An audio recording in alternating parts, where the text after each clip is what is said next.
everything written here on earth is written in heaven. It's all bureaucratic, right? It's all, you're sealed to this person and we wrote this down and it's in this book and it's all stamped with approval. Therefore, it now isn't. So everything is chaos here and there. There's But so even though much we wiggle wrote it room. in the book, we're now going to have to fix it because Yes, she because doesn't we really don't want to know. be with him and he Yeah. doesn't really want to be with her. And all of these sealings we Yep. did are all just going to be people hooking up in heaven with whoever they figure is the person they want to be with for eternity after they've died and examined all of their other choices. So, Examined out there. That's a good way to put it. I like it. Yeah. And I think in that last slide, it did focus on the idea, the concept that because it's a concern to people, you will not have to be with someone that you do not want to be with. So they've said that. But again, then that opens all relationships and everything can be ripped apart. No one yep. has to be where they don't want to be. So what is this focus of sealing and excluding certain people from sealings? And by that, I mean, even somebody that can't get a temple recommend, right? A mixed faith family. Why exclude people from this You're process? excluding people who want to be together, who are saying we want to be Yes, together, and you're excluding them. While people exactly. who are sealed and are together who don't want to be together, you say, oh, you don't have to be together if you don't And want you'll figure that out. Yeah. to. If it's that wave of a hand careless, then why is there so much pain surrounding it here when it's used in a way like a weapon? You can't. Anyway, we could go on and on. All right, let's go to the next ambiguity. According to this wonderful essay, the second source of ambiguity is the diverse theological goals that have been offered for sealing ordinances. Like, why do we do them? Sealings, and here's a little list. So, sealings have been used to create non-familial networks of priesthood kingdoms centered on high church leaders. Okay, that's one way sealings were used, as we read before. Sealings have also been used to create huge polygamous households. That's exactly right. Sealings have been used to connect lines of descendants and ancestors that mirror family, if not always genetic, lineages. So that's another use of sealings.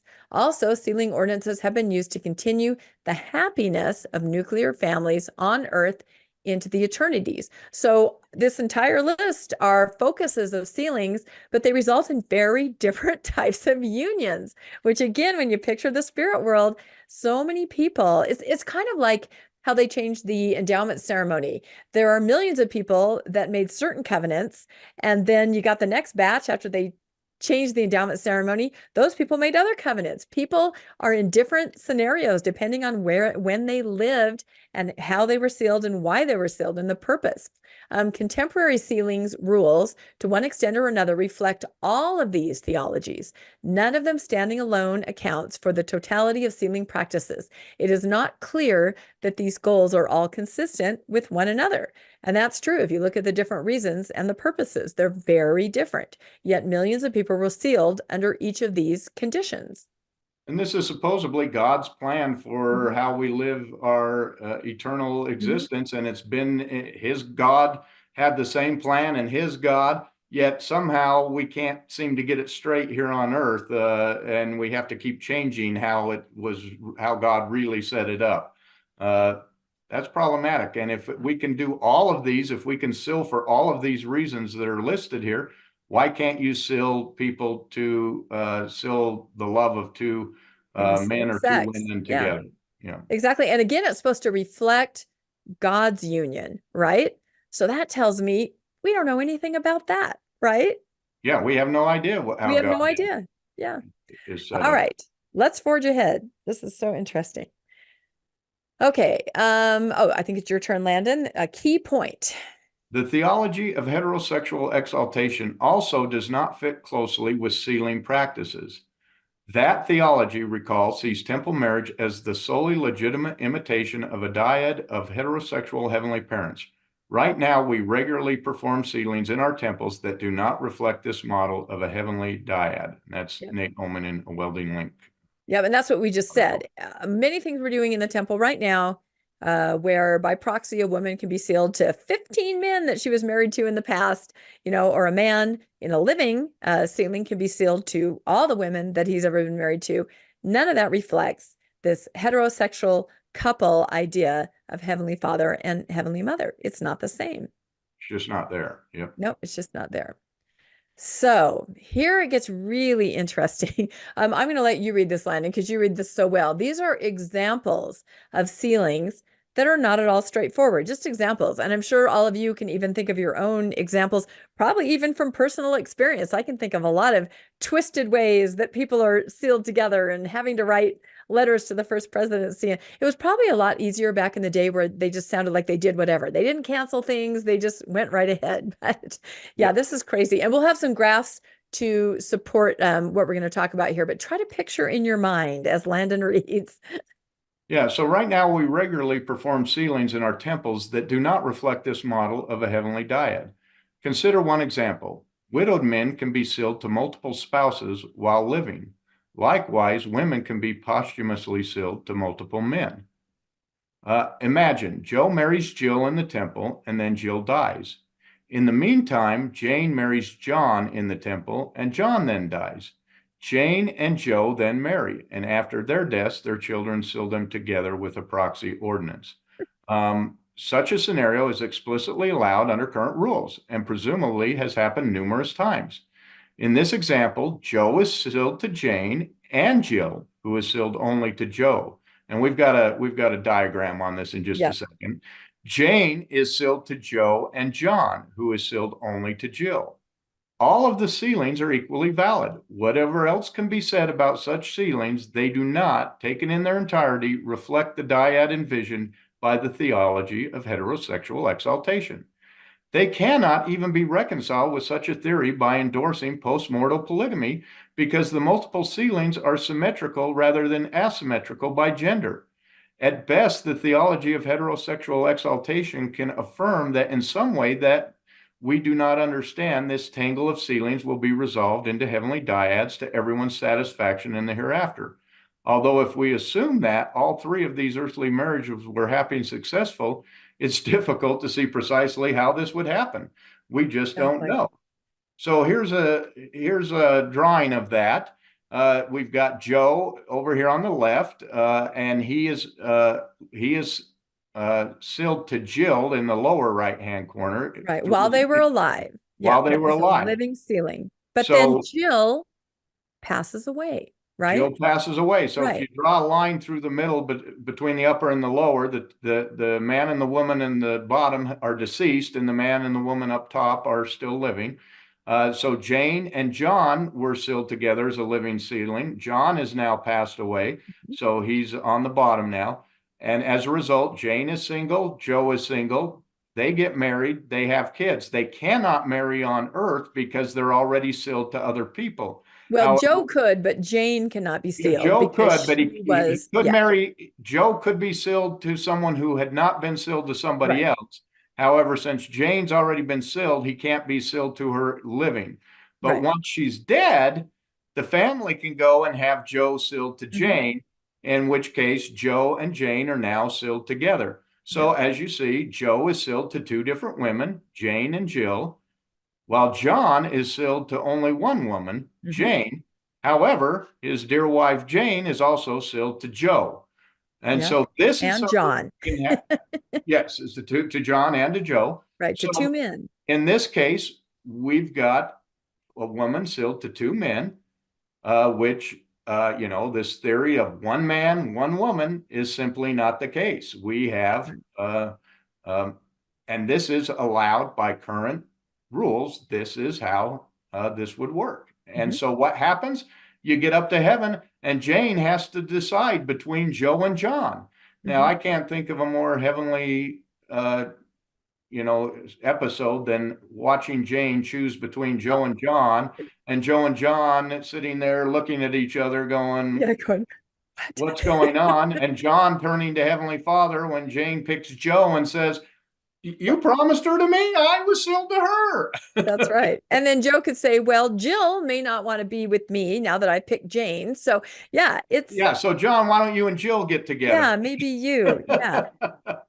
So I would say that even, and I think everybody thinks, okay, it's going to be one man and multiple women, heaven is polygamous. That's what they think.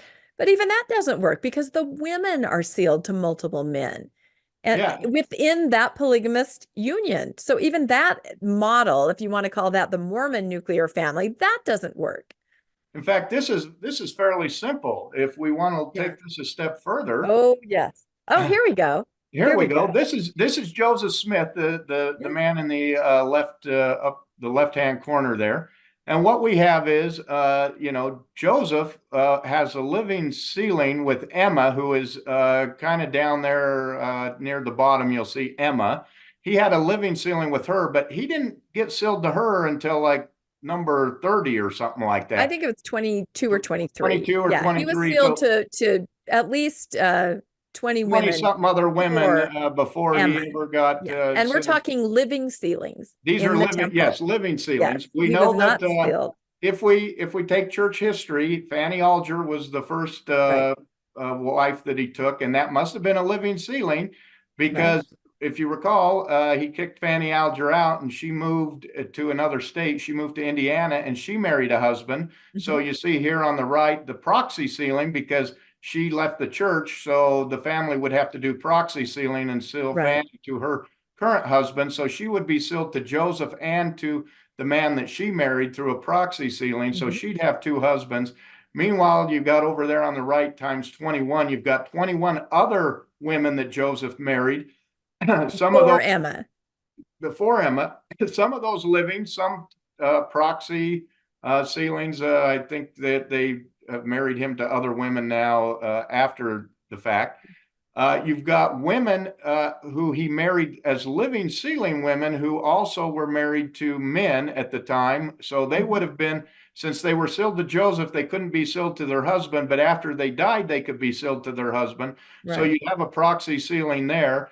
Um, if you look there, one of the women that Joseph Smith was married to was Eliza Snow. Hmm. That was a living sealing. And Eliza Snow, though, married Brigham Young, Hmm. and because she married Brigham Young, and most people don't know this, but after Joseph died, Brigham Young and Heber C. Kimball split up all of his All the wives and wives. married them, Mhm. not through, they weren't sealed on earth, but they were just earthly marriages. Right. However, once they both died under the current rules, we should be sealing Brigham to all the women he was married Right. to, even the Proxy. ones that were Joseph's wives. So we've got to have a proxy sealing there, because there's a proxy sealing between Eliza Snow now and Joseph. Now, Brigham was married to 55 women, so we see Brigham sealing to 55 women, and that would have been living sealings, but he probably was also married to a bunch of proxy women as well, since we know that that's what they did as they were building these kingdoms. Meanwhile, Emma, down here on the, down towards the bottom, Joseph is killed. She marries Louis Bideman. Mhm. She leaves the church, however, because she was married to Louis Bideman.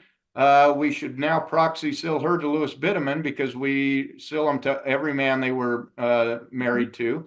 Louis Bideman was still, he had three other wives in Mhm. addition to Emma, who either died or divorced or whatever. So we've got to seal him to all the women he was sealed to. So that's proxy sealings.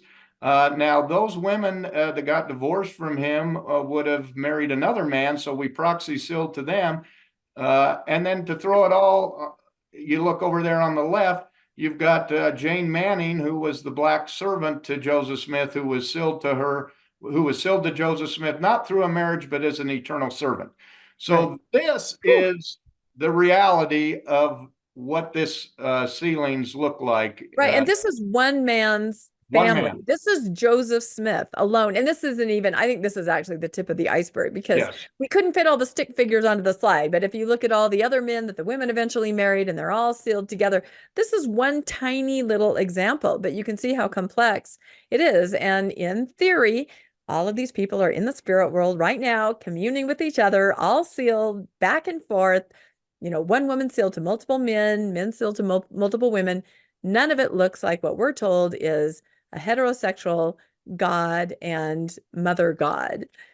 Exactly. And so it's understandable why somebody who is mixed up in this, take for instance the previous slide, Mhm. it's perfectly understandable why Jane might come to her church leaders and say, "Who am I married to in the Mhm. afterlife? How does this Will I be work? married to John, or will I be married to Joe?" And if you ask that, you think that a prophet might be able to give you an answer. But in reality, that's not the case, and we'll talk about that in a minute. Yeah, let's just read this quick summation and then we will get to that topic, which is very timely. So if we think of individual sealings as forging part of a single great welding link of which Joseph wrote, then the sprawling multiplicity of sealing practices become less bewildering. Law of adoption sealings, plural marriage sealings, sealings of marriages that end in divorce, multiple modern marriage sealings for the living and the dead. None of these ordinances are wasted. Each becomes another connection in the great link that will weld all of the children of God together and save them from the curse of their alienation and mutual forgetfulness. The answer of "we don't know" ceases to be a dodge that leaves the efficacy and necessity of every sealing hanging.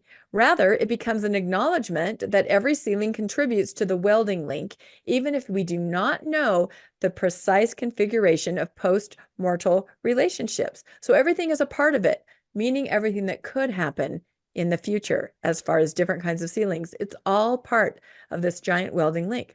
Such a view need not imply the abandonment of eternal families and hope that doctrines hold out, but it does give meaning to the mass of other temple sealings that have been performed over the course of the restoration. They too have a role in forging the welding link.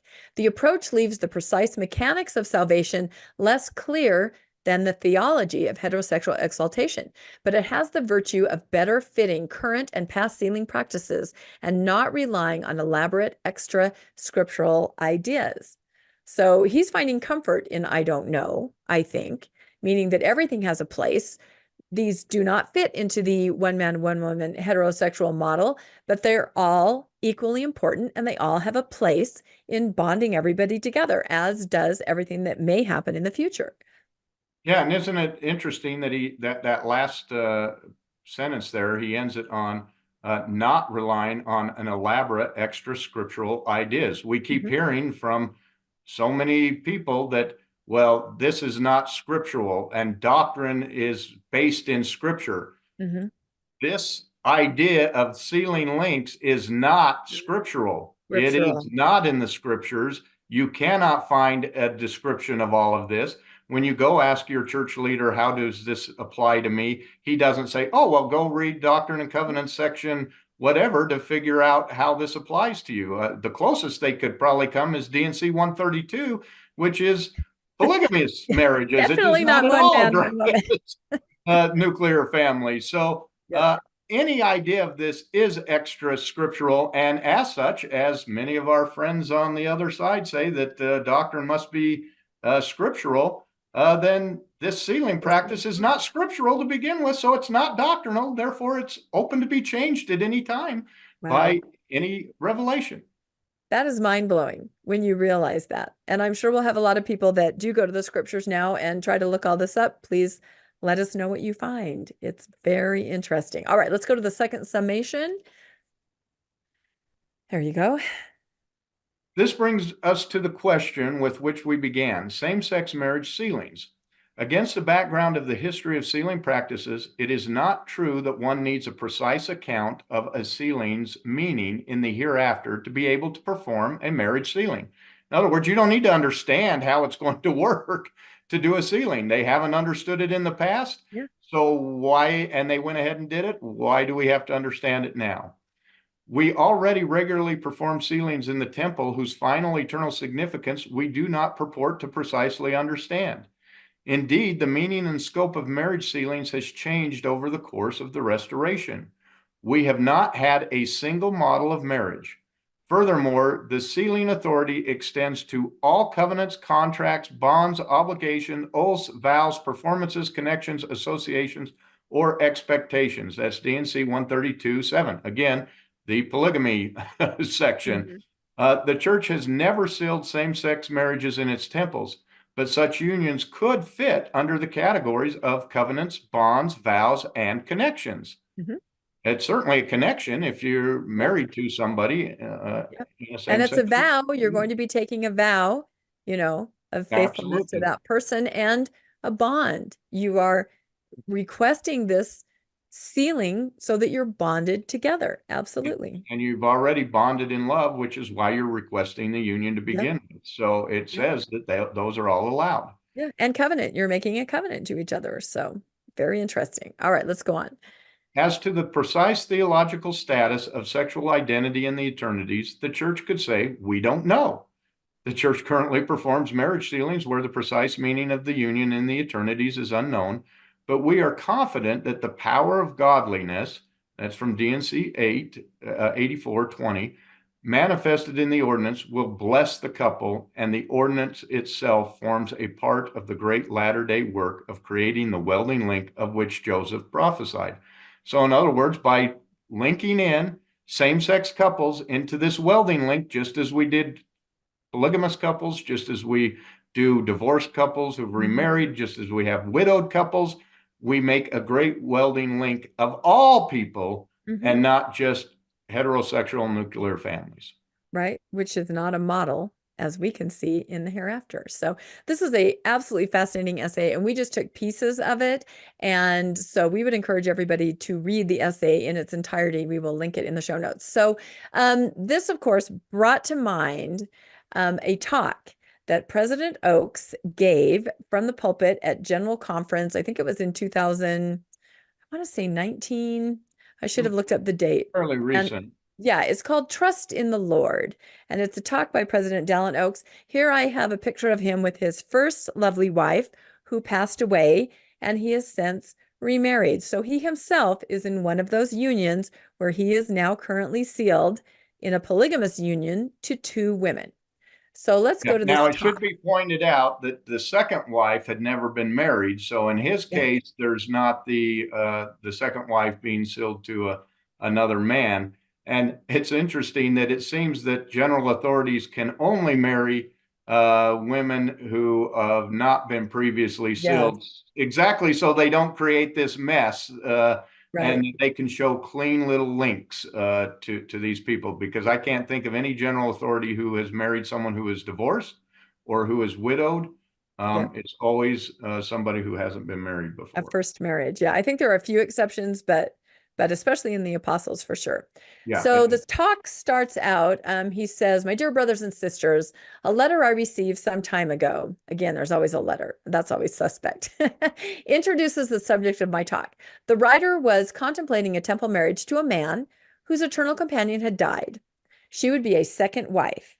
She asked this question: would she be able to have her own house in the next life, or would she have to live with her husband and his first wife?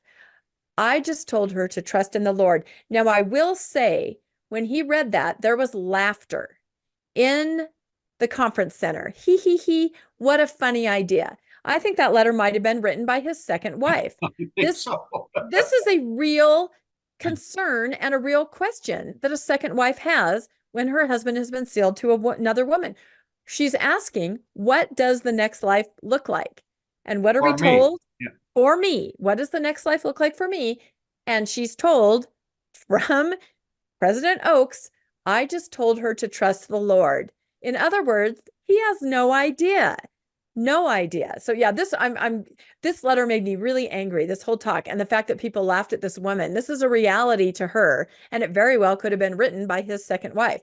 So he goes on to say, I continue with an experience I heard from a valued associate, which I share with his permission. After the death of his beloved wife and the mother of his children, a father remarried. Some grown children strongly objected to the remarriage and sought the counsel of a close relative who is a respected church leader. So again, the children are concerned too. Wait, dad sealed to mom, he's remarrying. What happens to us? What does the next life look like, right? Who are we connected to? Everybody's so concerned because it's so unclear. So they go to a church leader to ask this question.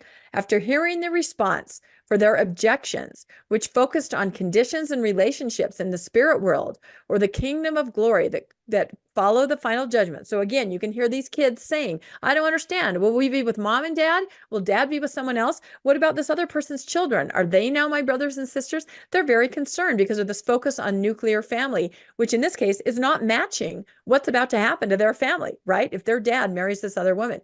So they say to the leader answered, you are worried about the wrong things. You should be worried about whether you will get to those places. Concentrate on that. If you get there, all of it will be more wonderful than you can imagine. So What a again, cop out. we don't have any idea. These are real questions from people that really believe this and they really want to find out what ramifications this has for them in the next life. And they're being told, you better just really try to get there. Pay your tithing and go to the temple. It'll all work out later. So, how important can it really be if it will all just work out later and have trust? So, what a comforting teaching, he says. Trust in the Lord. Again, they have no idea. So, how can they be so punitive in what they're saying now about who can and can't get sealed if they don't know what it's going to look like? And can you imagine if a same-sex couple went to their church leader and said, you know, what's going to happen to us in the end? And the church leader says, you shouldn't be worried about that. Just make sure that you get to the right place and trust that the Lord will work this out for you. Yeah. Continue That to is what they're believe, saying. but the That Lord is going to is. work it out. That's exactly what they're saying right now. Yeah. But in this case, these people can get married and can get sealed, but this couple can't. You're telling them just trust in the Right. Lord that He'll work it out. But then why not let them be sealed just like these people are Because sealed and you let the don't Lord know. work it out? But they're I'm never sorry, we're going. getting spicy. Yeah, they're not going to allow that right now, but Exactly. they're going to eventually come to the Exactly. point where they realize that and Yeah. say, "Yeah, we've got to Yeah. The do this." results is the same. We don't know. So if you don't know, let them get sealed. Let everybody get sealed and we'll work it out later. Trust in And the Lord.